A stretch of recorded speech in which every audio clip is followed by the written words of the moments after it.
everyone, I am making another video. Yay! I don't really know how to do introductions yet, so I'm just going to explain what we're doing today. I'm going to be cleaning that tank, which is Eugene's tank, and I'm going to be cleaning and redecorating that tank. That one's probably just going to keep the same decorations for now, because eventually I am going to be moving him into George's current tank, which means yes, that little tiny crested gecko, he's going to get a 50-gallon tank. But that's not this video. This video, I'm cleaning that and also putting some new decorations in there, even though when Eugene gets moved, I'm gonna move that tank and make it into a topper. So that 10-gallon right there on top, connecting the two tanks, is gonna be gone. And I'm very excited.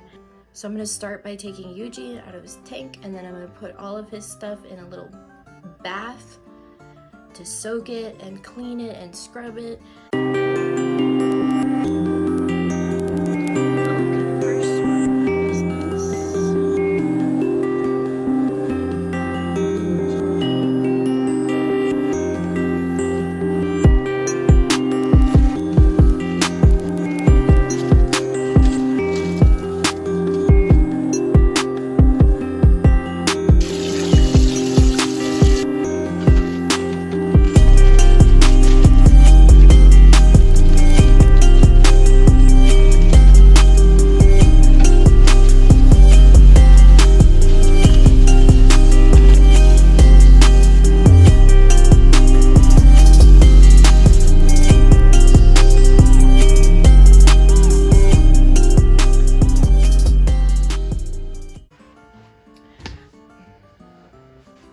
I don't know how well this camera's picking me up, but I like to clean his glass with some vinegar and a paper towel, and then I go and I spray all the vinegar off with water and I wipe it again.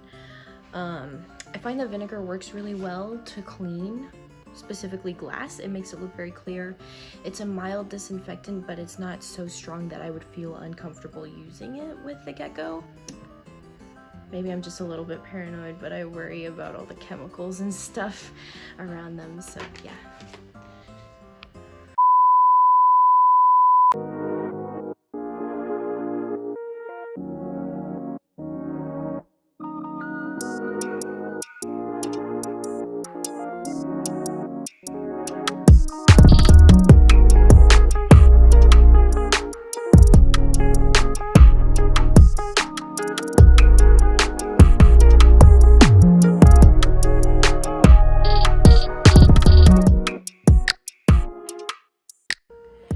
Okay, so I got rid of most of the vinegar smell in there, but it's still just like a little bit present. I don't know.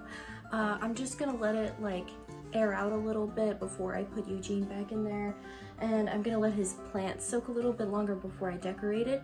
So I'm gonna take some of the things out of the crab tank now.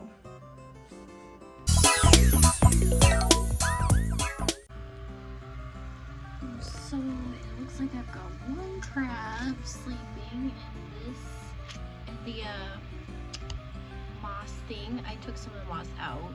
That's why it looks so good. But I am going to move this to the other side. So I'm going to do that very gently and try not to stress this crab out too much. Whoops. Hi guys. Sorry to disturb you. So this mesh right here, oops. This mesh right here used to be the connecting factor between both of the tanks, and now I have something better. So I'm gonna close the tank up for a second and craft that really quick before I put anything else in, and I might try and show you some of the process of that. So yeah. Okay, so it seems easier to explain what I'm gonna do and then just do it instead of like trying to film it all aesthetically, but I'm going to take two of these bad boys right here, and I'm going to attach them to each other over the top with one of these so that it can be connected on both sides and so it won't fall over. And then I'm thinking I might do like a little path of these smaller ones going down, just because, I don't know, it seems like it might look good.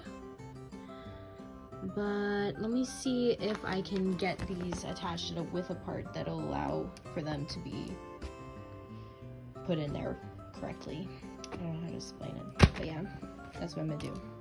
Okay, so I attached it like that so that this part can like fold over the walls of each tank, and then it'll attach again on this side to another one, like that, and then they can climb between the two tanks really easily. All right, and just to get kind of a visual representation of what the heck I'm talking about, here we have it. Sides are connected by something less flimsy. Okay, so I'm in the middle of doing the crab tank right now. I don't know what order this video is gonna be in, so if something I say doesn't make any sense, that's why. I can hear him moving around in his bucket, Eugene, and he's upset that he has to be in there. So I'm gonna go dry his plants off and scrub them off if they need it, but they've been soaking for a while now.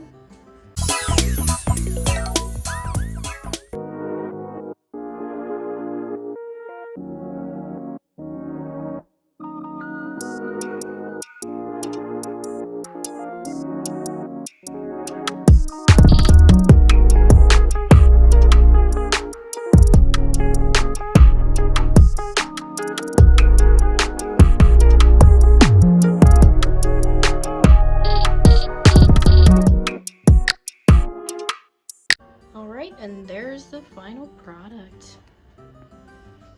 He was not easy to put back. He tried to bite me, he tried to escape, everything. He's just so mean. Just kidding. He doesn't even know what's going on.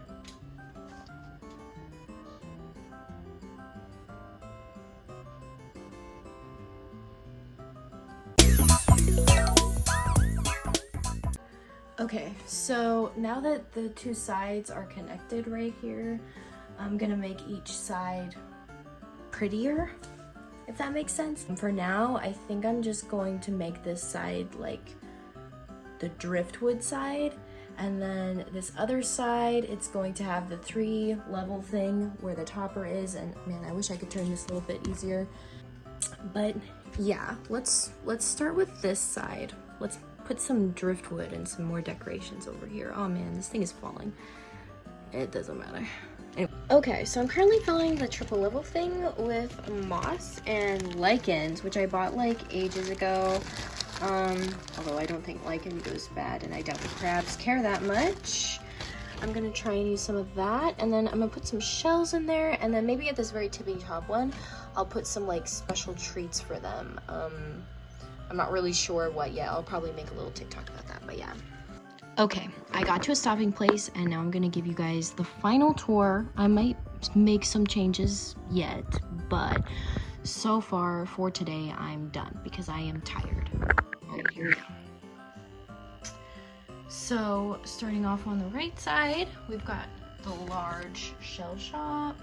I did not end up digging up that large shell back there or the wheel, and I had to take their other wheel out because it wasn't turning correctly.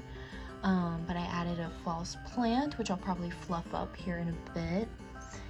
But I cleaned their terracotta bowl, and I gave them a designated worm casting dish, and also put their cuttle bone in there. And then all the way in the back corner is this triple level item. It's beautiful. I made the bottom part of it the smaller size shell shop, specifically for my crab Malachite, because he's the smallest crab, although I think I might have one other crab that could fit into a few shells in there. Anyway, so then you move along onto this other side, and let's see. There's not as many false plants over here, but they've got this big old log to hide in, a coconut hanging hut. You know, I might put one of those things right back there behind that too. just for consistency's sake. And then I've got these pieces of driftwood over here that they could climb. And this was their old water dish that flooded, and then I never got to take out because I was too scared that I was gonna disturb a molten crab, and now here we are. Don't worry, they have 2 large water dishes over here, but this just kind of became the pit of despair. I'm planning on getting rid of this in literally like two videos from now, after George gets his upgrade. And then I moved the thing that was their moss pit over here earlier, and a single poor crab that was sleeping in there ended up moving to this side. But they know their way back and forth, so yeah, I really can't wait to see them use it. I'm really happy with how it turned out. Okay, several hours have passed. I've cleaned Eugene's tank, I've cleaned the crab tank, I've redecorated both of them, and I'm very happy with myself. The only thing that has to happen next, which I'll probably make a video about next, unless I can think of something else to go in between, it will be George being put into his larger tank. And at that point, I will set up the 50-gallon tank with plants, like a vivarium, for Eugene, so he'll have way more space. I'm very excited. Maybe more than's recommended? I don't know. I think when I was first doing research on crested geckos, 30 gallons was like the maximum, or not maximum, but like the recommended for an adult. And since then, I think it's gone up, so hopefully 50 will be good. I'd like to thank whoever has watched this far. If you have any opinions or suggestions or ideas about how I could decorate things, I would love to hear all about it. Oh my god, I'm so sweaty and tired now. Bye everybody.